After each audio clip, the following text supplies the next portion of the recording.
So welcome to the Lincolnshire Honeyberry trial orchard. This orchard is situated in the east coast of England. We're at about 53 degrees north, similar to Saskatchewan.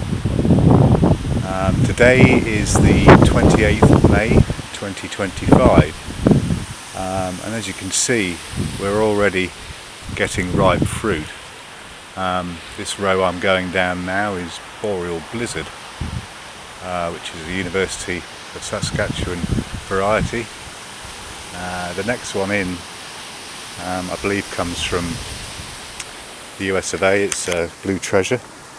That already is fruiting now with what I can only describe as enormous fruits. I've never had fruit this large before on a crop. This crop is now 7 years old, and it's doing extremely well indeed. I think I might have got the agronomy right now after a few years of trial and error. As you can see, some of these berries are absolutely gorgeous and they're ready to drop off the bush.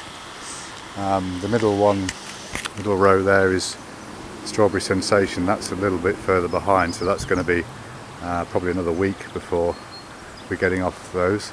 And then we've got Aurora and then Giant Hearts. I have Boreal Beauty and Boreal Beast. They're actually in another trial orchard that hasn't, because of the soil type, it just hasn't been as successful.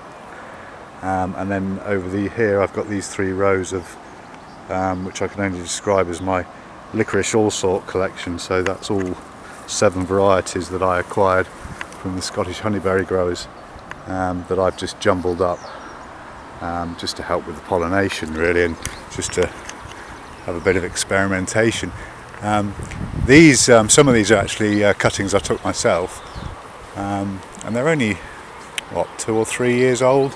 3 years old from cutting, and some of them, which I think they're from the Boreal series, they've got an incredible amount of fruit for such small bushes, you know, and for their age, and quite large fruit again. There's a nice pan of, there's a huge amount of berry there. The wind's had a bit of a go at the bushes. I mean, to be honest, I really need to think about pruning these next year when the fall comes. They're getting rather congested in there. I need to get more light in there, and obviously I've planted on a garden scale, so I've only put the rows at 2 meters apart, and when I scale up this next year, the rows will be going in at 4 meters apart, which is about 15-16 foot, I guess. So these all flowered. We get a remarkably early flowering season here. They're coming into flower sort of last few days in February, and by the first week in March the whole orchard is just a profusion of flower, and they're flowering. Well, they flowered this year right up until the 1st of May. I mean, when I say they weren't in full flower in the 1st of May, you know, the last few flowers were going off, but they were pretty much in full flower all through March and the majority of April. And obviously we rely on the bumblebee here. It's too early for the honeybee. Honeybee doesn't really get going until well into May, when those temperatures start warming up. And I don't know if that's a good thing or a bad thing, but having read about how the honeybee pollinates in a linear fashion down the rows, obviously it makes more sense in North America to put different varieties within a single row, but that's not necessary here because of the sporadic foraging of the bumblebee. You can put just one variety in one row, and you know, the pollination seems to have been great. They say a humble bumblebee can visit between sort of 6,000 and 8,000 blooms a day. Well, there's certainly a lot of bumblebees earlier in the year, and they've done a great job, because some of the fruit on these bushes is like I say, it's incredible, and the amount of flavour I'm getting off the Blizzard especially, but also the Blue Treasure. I haven't tried the others yet, actually. I haven't even bricked them yet, but like I say, it's probably a little bit early, really. That said, I am going to bricks the Aurora today, because there's an Aurora down there. Interestingly, you'll notice, you're probably wondering why the Aurora rose a lot shorter. I'll go around to it. And it's because, as you know, Aurora is a very sweet variety, and I believe that the bush itself is sweet, so the rabbits have a bit of a penchant for it, and they nibble away at it. And before I put the net on, you know, every winter they'd have a nibble, so you've got this huge growth difference. I mean, obviously Giant Hearts is quite a large shrub anyway, and the Strawberry Sensation, you know, but the Aurora is, you know, it's a good 18 inches shorter, 2 foot shorter. It should be a little bit bigger than that, and I put that down to the rabbits having their gnaw. Also suffered this last year on the Aurora, particularly with late break. So obviously further down the row it's more noticeable. I mean, they must have been coming into flower sort of November time. It happens a lot. It's been happening a lot in recent years in the UK.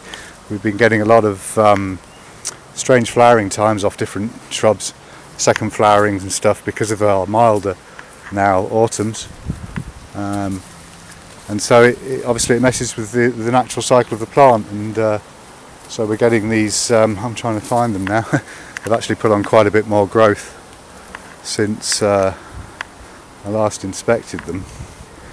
But places like this, you know, you can see there's, I'll zoom in on that, there's quite a bit of what looks like frost damage, and it's because obviously these have shot up in the autumn time and tried to do their thing at the wrong time of year, and then the winters eventually come and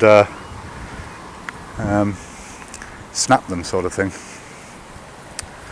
But and you can see also there's very little fruit down this end, but one of the things I didn't get quite done in time, the net. We must have this net up by late February, early March, because if we don't, the pigeons, which is our equivalent, I guess, to your cedar waxwing over in the States, the pigeons have a real go at these as soon as you get bud break. You know, never mind the flowers are not even emerging yet. As soon as there's the bud and the flower there in its node about to come out, they know, and they're straight on it, and they're pecking them off. I do wonder actually if that might be the reason for a lot of this on the Aurora, because obviously again it's the sweeter variety, and they know it's the sweeter variety, and they go straight for it. In a way, I've created quite a beast by sort of putting this orchard here, and you know, before I put the net up, there were hundreds of pigeons. A week after the net went up, you didn't see you know, there's not even the pigeon around now, and there's normally loads, because they know the food source is not available, so they've gone to the nearest field to find veg, I suppose. There's a nice cluster of Aurora there. They're quite small berries again. You know, it's the bushes have been stunted by the pigeons and rabbits, and obviously it's affected the growth of the bush. So it's a shame, because Aurora is obviously a wonderful variety, and there's actually a dead one there. But otherwise, you know, generally speaking, very healthy material, and I'm extremely pleased with how it's gone.